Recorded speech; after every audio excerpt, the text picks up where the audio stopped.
पवार साहेबांना ज्यांनी सोडलं त्यांना सोडण्याची आंबेगावची तयारी आता झालेली आहे.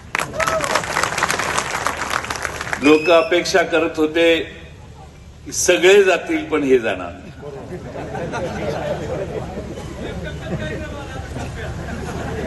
सगळे जातील पण हे जाणार नाही, हेच आधी गेले.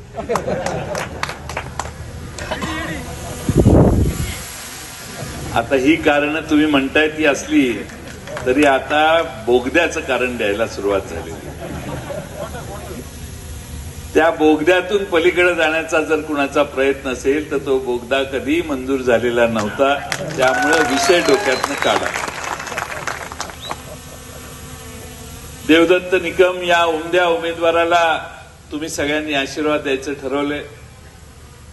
अनेक वर्ष आपण पवार साहेबांची साथ त्यांच्या माध्यमातून देऊन बघितली. या तालुक्यामध्ये एमआयडीसी नाही. माझ्या तालुक्यामध्ये एक चांगली एमआयडीसी 67-68 सालापासून आहे. ह्यांचे नेते माझ्या मतदारसंघात आले आणि म्हटले ह्यांना एक एमआयडीसी चालू करता नाही आली. मला वाटलं ह्यांच्या सगळ्या उमेदवारांच्या तालुक्यात एमआयडीसी असतील. आज इकडे आल्यावर कळलं इथे एमआयडीसी नाही. त्यामुळे उद्योग क्षेत्र वाढवण्यासाठी, नव्या हाताला काम देण्यासाठी आज देवदत्त निकम तुम्हाला विश्वासानं सांगतायत की मी सत्तेवर आल्यानंतर, मी आमदार झाल्यानंतर या मतदारसंघात नव्या उद्योगांना चालना देण्यासाठी एमआयडीसी करेल, युवकांना हाताला काम देईल. मागच्या 2 वर्षात या सरकारने एवढा अनर्थ करून ठेवलाय की आपले सगळे उद्योग गुजरातला पळून गेले, शेजारच्या पाजारच्या राज्यात गेले. महाराष्ट्र सरकारने कधी त्याच्यावर आवाज उठवला नाही. गुजरात मध्ये जे जाईल त्याला अडवण्याची दानत देखील आणि ताकद देखील यांची कोणाची झाली नाही. एकनाथ शिंदे, अजित पवार आणि देवेंद्र फडणवीस या तिघांनी महाराष्ट्र गुजरातचं मांडलिकत्व महाराष्ट्राने स्वीकारलं आणि गुजरातच्या दावणीला महाराष्ट्र नेऊन बांधलाय. त्याचा परिणाम हा झाला की महाराष्ट्राचं दरडोई उत्पन्न गुजरातच्या खाली गेलेलं आहे. दुसरा एक आकडा तुम्हाला सांगतो. एक 5-7-8 दिवसापूर्वी पेपरला केंद्र सरकारचा आहे, माझ्या अंगचं काय नाहीये.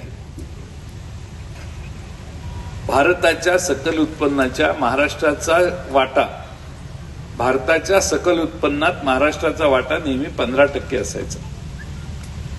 पहिलं हे वर्ष आहे की आमचं महाराष्ट्राचं भारताच्या सकल उत्पन्नातलं महत्व, वाटा हा 15%च्या ऐवजी 13% खाली आला. 2% महाराष्ट्र यांच्या कर्तबगारीमुळे खाली घसरला. 2% म्हणजे काही लाख कोटी रुपयाचं उत्पन्न. आणि म्हणून महाराष्ट्राची अधोगती यांच्याच काळात झाली. उद्योग यांच्याच काळात महाराष्ट्राच्या बाहेर गेले. फॉक्सकॉनचा प्रकल्प जर राहिला असता तर तळेगावच्या आसपास 1.5 लाखपेक्षा जास्त लोकांना हाताला काम मिळालं असतं. टाटा एअरबेस महाराष्ट्रात राहिली असती. टाटा एअरबस कंपनी, विमान करणारी आणि टाटाची कंपनी, तर 7-8 हजार लोकांना हाताला काम मिळालं असतं. तो प्रकल्प तिकडे गेला. परवाच एक 10-15 दिवसापूर्वी मोदी साहेबांनी जाऊन त्या प्रकल्पाचं उद्घाटन केलं. भूमिपूजन नाही, प्रकल्प चालू पण झाला. मी महाराष्ट्राच्या विधानसभेत म्हटले काय बरोबर नाही राव, सगळेच चालले तिकडे. तर माननीय मुख्यमंत्री साहेब म्हणाले की जयंतराव काळजी करू नका, आम्ही कालच मोदी साहेबांना भेटून आलेलो आहे. जयंतराव, मोदी साहेबांनी आम्हाला सांगितलं याच्यापेक्षा मोठा प्रकल्प मी तुम्हाला देईन. नक्की का? हो हो नक्की म्हटले. मोदी साहेबांनी एकदा शब्द दिला की झालंच म्हटले. म्हटलं मग तुमची खात्री आहे का? हो हो म्हटले, नक्की खात्री आहे. मग केवढा मोठा? नाही, ह्याच्यापेक्षा मोठा म्हटले. तर सारखं असं करायला लागल्यावर मी गप्प बसलो. आता मुदत संपली साहेबांची. एकनाथ शिंदे जे बोलू शकत नव्हते कारण त्यांना त्यांची खुर्ची लाडकी आहे, ते त्यांनी हाताने करून सांगितलं की मोदी साहेब आम्हाला भोपळा देणार आहेत. आम्ही कालच करत आलो.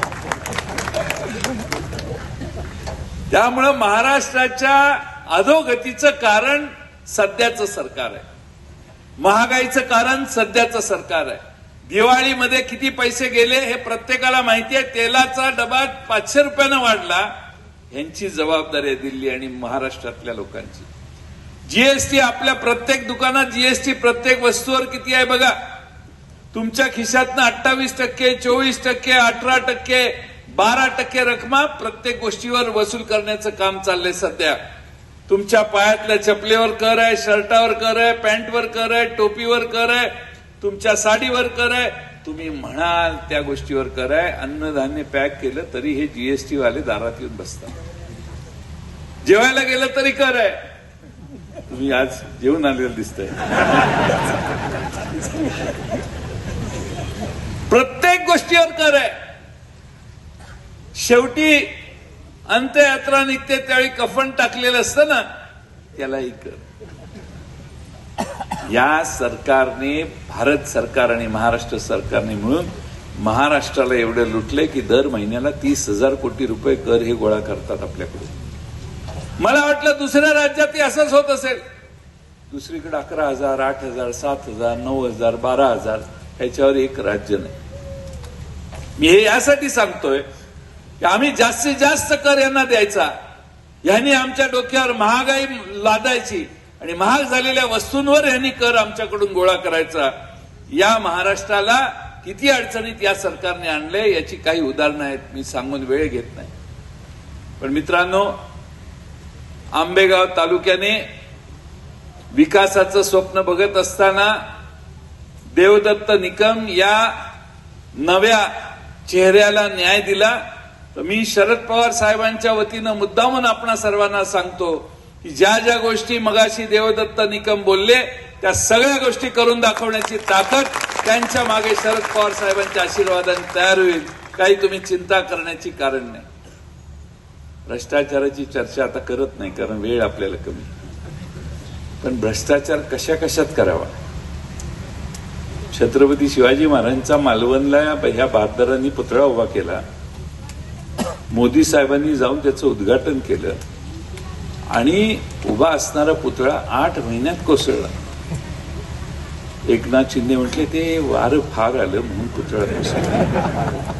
मी दुसऱ्या दिवशी गेलो, म्हटलं आपण काही चुकीचा आरोप करायच्या आधी चौकशी करू. लोकांना विचारलं वारं किती जोरात होतं, काय होतं, कुठून आलं वारं. ते म्हटले इकडं वारं. पुतळा कुठं पडला, ते म्हटले तिकडच पडला. ज्या बाजूला वारा आलं त्याच बाजूला पुतळा. पण महाराष्ट्राचे मुख्यमंत्री म्हणतात की पुतळा वाऱ्यानं पडला. एक नारळाचं झाड राव पडलं नाही, एक आंब्याचं झाड पडलं नाही. पण पाहिजे ते रेटून बोलायचं. माग लोक नुसते ऐकायला आहेत. लोकांना गृहीत धरणारी ही सत्तेत बसणारी लोक आपल्याला बदलावी लागतील. तोच त्याच्यावरचा उपाय आहे. ते काम आपल्याला 20 तारखेला करायचं. छत्रपती शिवाजी महाराजांचा पुतळा पडला. आता शेवटी राजे, छत्रपती शिवाजी महाराजांचा पुतळा पडला. महाराष्ट्राचा अभिमान कोसळला. आता जुन्नरवरून आलो. महाराष्ट्रातल्या शिवस्वराज्य यात्रेची सुरुवात जुन्नरच्या किल्ल्याच्या पहिल्या पायरीचं दर्शन घेऊन मी आणि डॉक्टर अमोल कोल्हे साहेबांनी केलेली. डॉक्टर अमोल कोल्हे आणि मी महाराष्ट्रभर फिरलो. महाराष्ट्रातल्या जनतेनं आम्हाला सांगितलं तुम्ही काळजी करू नका, आम्ही सगळे पूर्ण तुमच्या ताकदीनं मागे आहोत. पुढारी गेलेले असले तरी जनता जाग्यावर आहे. आणि हीच शरद पवार साहेबांची, उद्धव ठाकरेंची आणि राहुल गांधींची कमाई आहे असं माझं मत आहे. आणि म्हणून उद्याच्या निवडणुका या आपल्या तुमच्या माझ्या जीवनात फार महत्वाच्या. महिलांची सुरक्षितता एवढी टोकाची अवस्था झालेली आहे महिलांच्या सुरक्षिततेबाबतीत की सरकारने अनेक चुका केल्या. सरकारने चुका करत असताना आपण या सर्व गोष्टीवर सतत पांघरून घालण्याचं काम या सरकारने केलं. बदलापूरची घटना घडली, त्या शाळा चालकाला वाचवण्याचा प्रयत्न केला. लहान बालकांच्यावर अत्याचार, महिलांच्यावर अत्याचार, महिलांच्यावर बलात्कार दर 10-15 दिवसांनी काही ना काही या महाराष्ट्रात होते. कायदा व सुव्यवस्था पूर्ण यांनी बिघडवली. गणपतराव गायकवाड म्हणून आमदार आहेत, त्यांनी कल्याणच्या पोलीस स्टेशनमध्ये जाऊन गोळ्या घातल्या.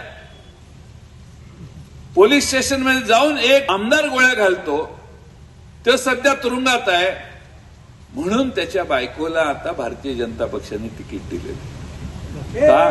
तर 72 जाऊन गोळ्या घातल्या. कुठं? तर पोलीस स्टेशनमध्ये. काय चाललंय या महाराष्ट्रात?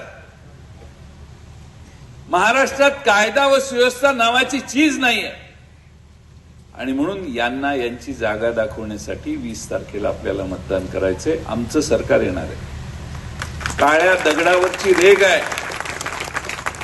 आजच सकाळी 10 वाजता 12 वाजता आमचा 11च्या दरम्यान आमचा जाहीरनामा प्रकाशित झाला.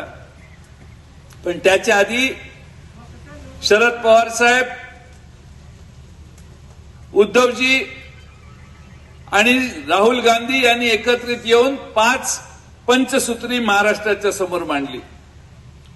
पहिली म्हणजे महिलांना प्रति महिना महालक्ष्मी योजना चालू करून महिलांना महाराष्ट्रातल्या प्रति महिना 3,000 रुपये देण्याचं काम आमची महाविकास आघाडी करेल. तुमची पत्नी, बहीण, आई प्रवासाला झाली तर ती तुम्हाला इथनं पुढं एसटीच्या तिकिटाचे पैसे मागणार नाही, कारण महाराष्ट्रात सगळ्या महिलांना एसटीचा प्रवास आम्ही मोफत करायचं ठरवलेलं आहे.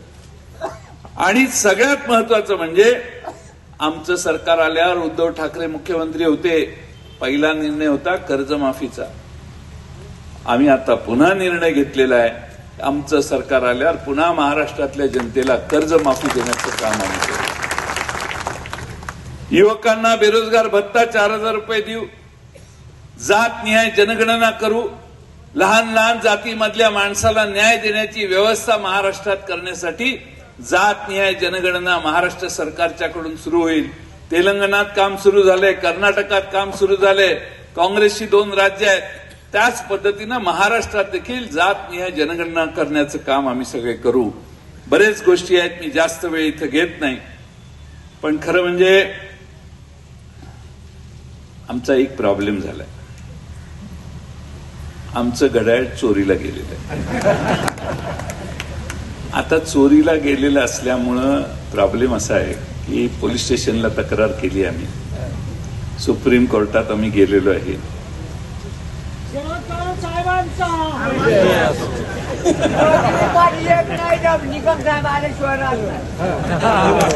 आणि म्हणून आपण लवकर जातो. तुम्हाला दोघांना इच्छा असेल तर बसा की, आता मला वेळ कमी आहे.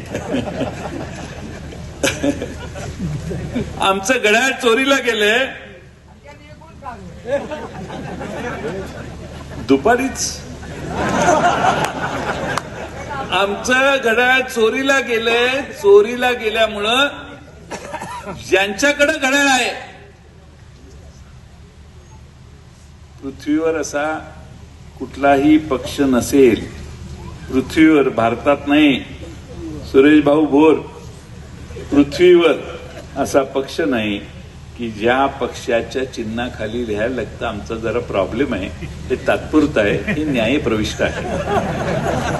अरे काय, आता न्यायप्रविष्ट आहे, चोरीला गेलेला आहे. पोलिसांनी पकडल्यावर पोलीस मुद्देमालासह हातात देईपर्यंत आपल्या हातात येत नाही. म्हणून शरद पवार साहेबांनी छत्रपती शिवाजी महाराजांच्या विजयाची ज्यावेळी तुतारी वाजायची, तीच तुतारी हे आमचं चिन्ह म्हणून निवडलेलं आहे. हे आपलं आज चिन्ह आहे.